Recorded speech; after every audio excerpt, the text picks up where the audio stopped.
Forest Lands and Natural Resources, Ashok Badi, Executive Director, South Coast Region, Ministry of Transportation and Infrastructure, and Steve Surratt, Deputy Director, Southern Interior Region, Ministry of Transportation and Infrastructure. A reminder to media on the phone line, please press *1 to enter the queue. You're limited to 1 question and 1 follow-up. I will now hand it over to Minister Fleming. Great, thank you. Good morning, everyone. I'm grateful to join you from the territory of the Lekwungen-speaking people, the Songhees and Esquimalt First Nations. Today, Minister Farnworth is in the Princeton area meeting with local officials and all those who are involved in the recovery efforts there. Thankfully, the heavy rains appear to be behind us, although many flood evacuation alerts and orders remain in place for now. For today and the weekend, Environment Canada is predicting wet snow for East Vancouver Island, the Malahat, Victoria, Vancouver, Howe Sound, and the Fraser Valley. And snow is also predicted for northwestern British Columbia as well as the southern interior and southwest areas of the province. There are currently no flood watches or flood warnings in effect. We appear to be moving into more seasonal cold weather that we're used to seeing in early December. With the extreme weather now past us, we continue to see more stability on our highways network. Since it reopened yesterday, Highway 1 through the Lower Mainland has moved well. This is an unusual time, though, and I urge everyone who must travel to drive with caution. Last night we had a rock slide on Highway 12, closing the road between Lytton and Lillooet. Crews are on site now, clearing debris. We do hope to have Highway 12 open later today.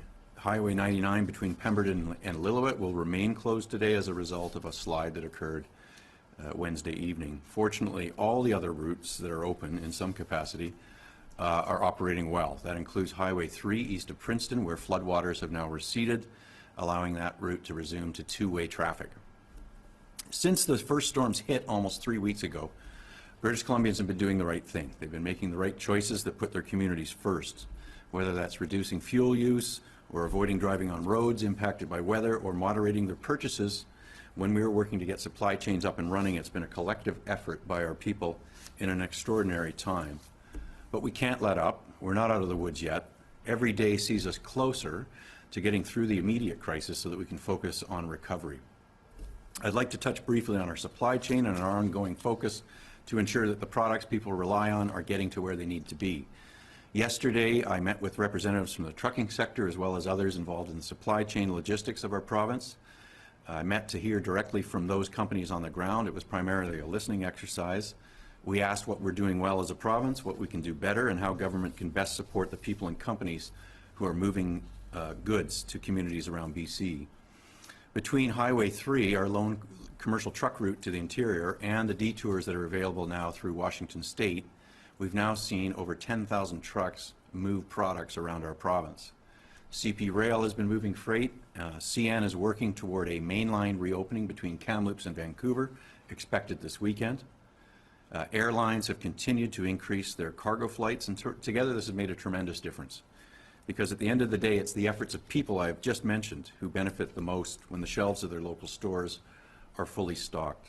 So thank you to all those who've been obeying the essential travel orders and doing the right thing in their personal lives and in the way their families consume products that have been in short supply.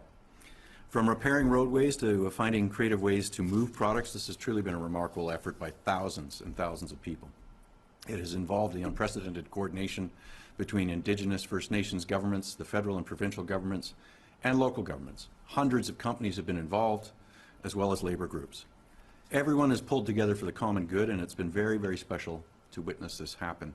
We still have a long way to go to get our supply chains back to where we want to have them, but we're considering where we are just a few short weeks after the most unprecedented storm events in the province's history. The progress has been remarkable and inspiring.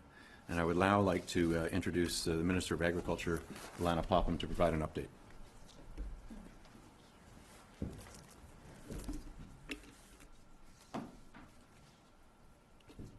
Good morning. Thank you for joining us. Yesterday evening, Minister Bibeau, the Federal Minister of Agriculture, and I held a roundtable discussion with 60 agricultural stakeholders that were representing many of the industries that have been affected by the floods. It was a great opportunity to hear directly about the concerns of those impacted and also about what the short-term and longer-term needs are. These conversations give us a better picture when it comes to putting an agri-recovery program together, and we will continue to get that finalized as soon as possible. Next week, Minister Bibeau and I plan to be on the ground together out in the Fraser Valley, weather permitting, of course, and I look forward to her joining me to have those face-to-face conversations that are so critical right now.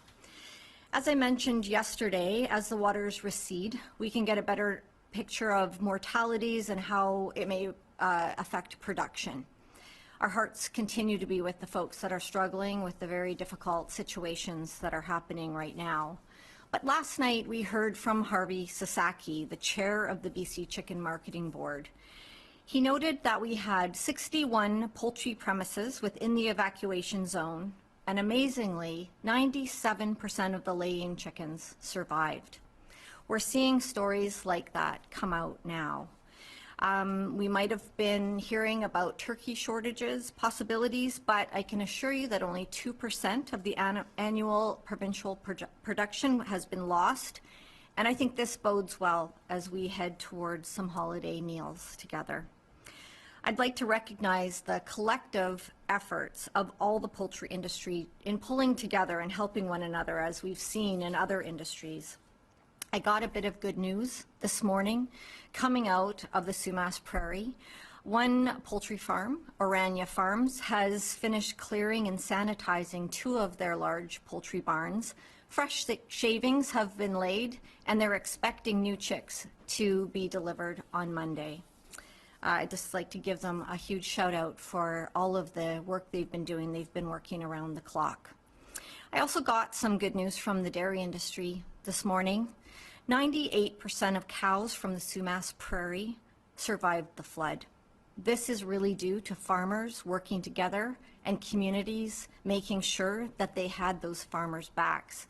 A dairy farmer I mentioned last week who spent 48 hours feeding his cows hay while they stood neck deep in water let me know that as soon as the waters were able to recede enough, the Abbotsford Rugby Association came in and helped them clean up those barns. They cleaned hundreds of stalls and then even assisted the family removing stuff from their soggy basement. And after they did that, they moved on to help other farmers. I've also heard that the hockey team did the same thing. That's an incredible reflection of how a community can get behind the efforts underway to help people get back up on their feet. Some have asked how we're assessing the number of farms right now that are in the evacuation areas. Using data from BC Assessment, we know that there's 817 parcels of land registered as some type of farm use as of yesterday. This includes 159 registered livestock and cattle premises that are registered through our ministry's voluntary premise ID program. I'd like to take the time to encourage ranchers and livestock operators who aren't registered with premises ID to do so. It allows us to keep track of things more quickly during emergencies. And just a reminder that although this is voluntary right now, it will be mandatory in 2022.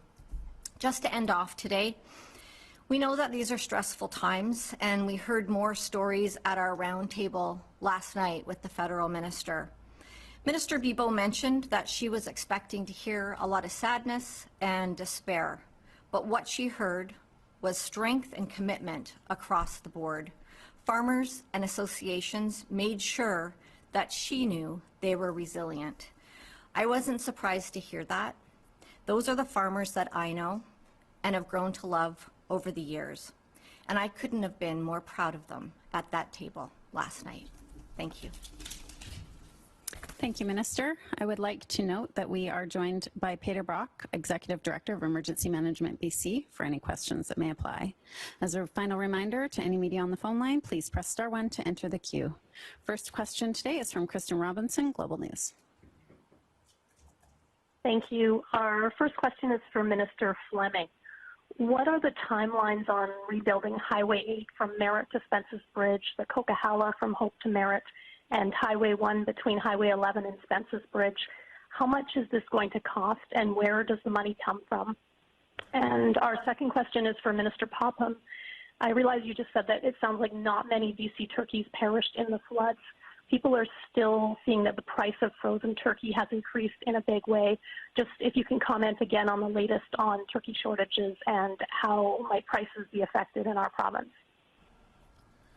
Great, thank you for the question. So when it comes to the Fraser Canyon Highway 1, Highway 8, and also the Coquihalla Highway, there is work being done, very intensive work on protecting the infrastructure that remains usable, also breaking rock and preparing to do the repair work, mobilizing material, mobilizing companies to do that work. So we're in the planning stage on what that will look like as well in terms of temporary access.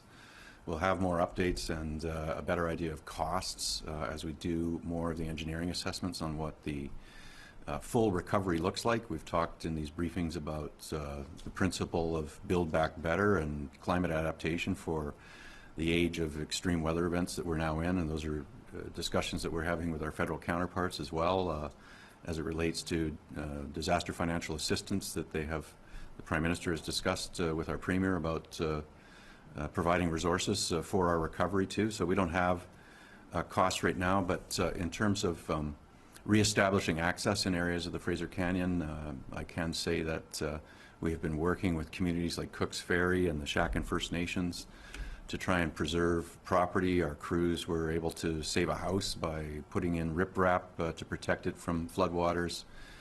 Yesterday, I know that BC Hydro is on the ground to restore power to those homes that currently don't have power yet. So there's a lot happening. There's roads being punched in that give some access. Some of them are Forest Service roads that are being upgraded and widened and cleared on a temporary basis, but we'll have more to share about what the temporary restored access looks like, as well as the permanent rebuilding plans in the days ahead.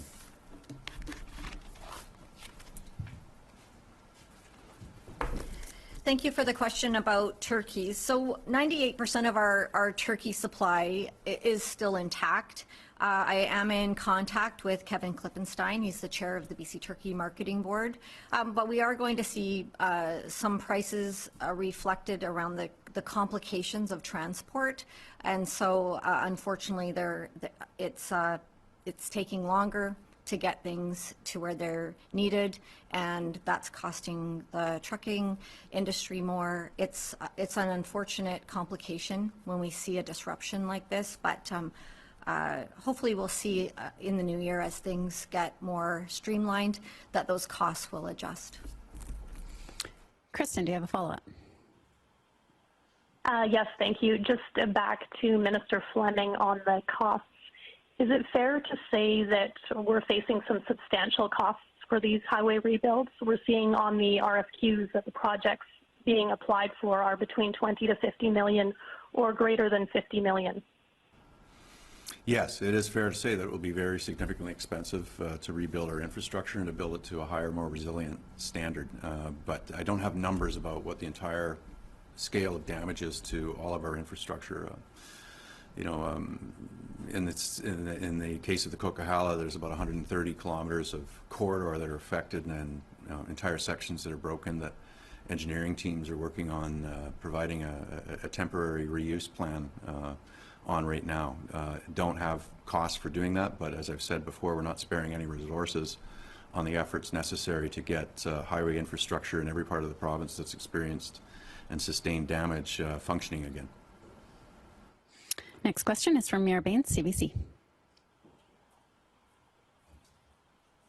Okay, so this question is, what's being done to support remote communities like Spencer's Bridge? They've been without cell or internet service for weeks.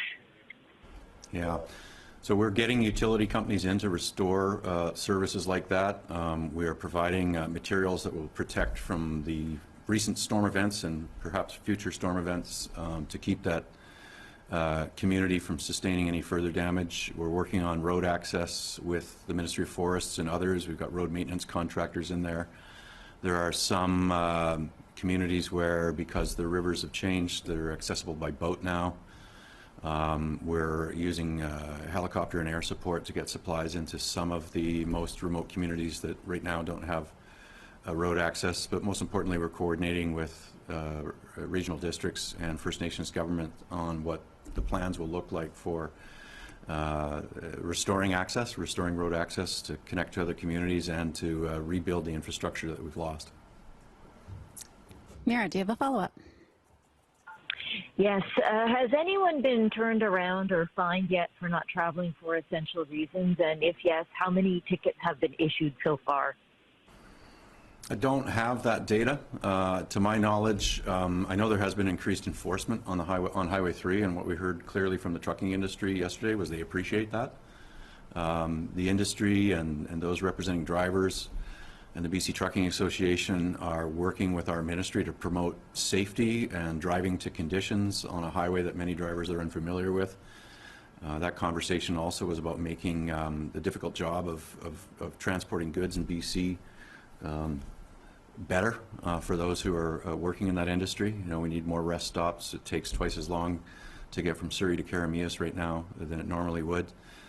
So we need more pull-off areas, and we identified ways to communicate in areas that don't have cell phone service, having more reader boards that allow drivers to anticipate the kinds of conditions they encounter. So those are some of the things that we're working on. Our last question today is from Carl Yu, Black Press. Hi, I'm just wondering, I know there's no flood watches and waters are receding, but it looks like there's about 15 centimeters of snow forecast for the whole Merritt Princeton area. I'm wondering if that's any worries about that affecting flood recovery and that sort of thing in those areas.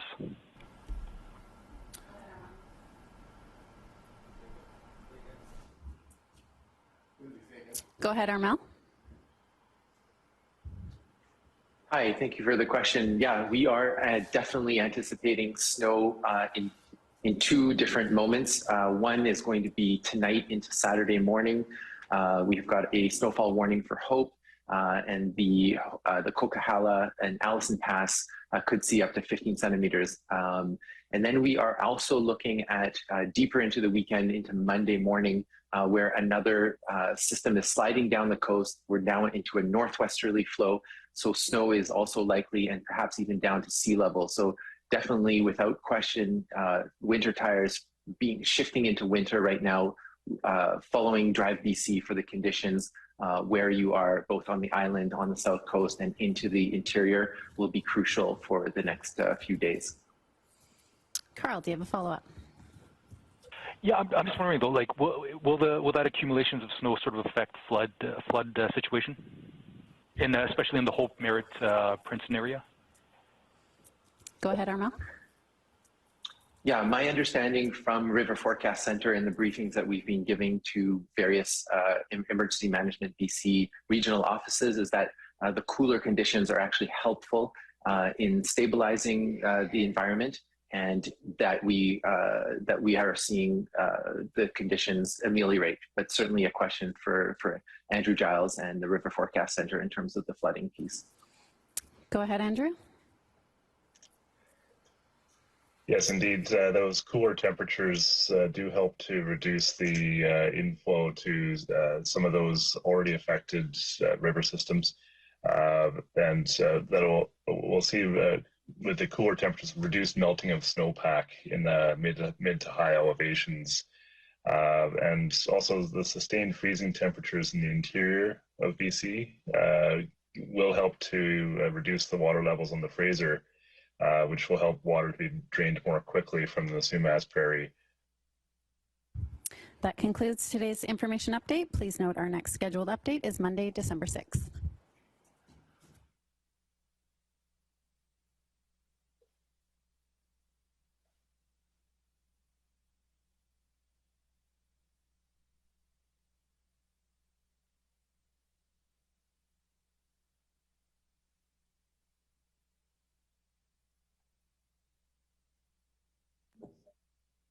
All good, folks. Thanks.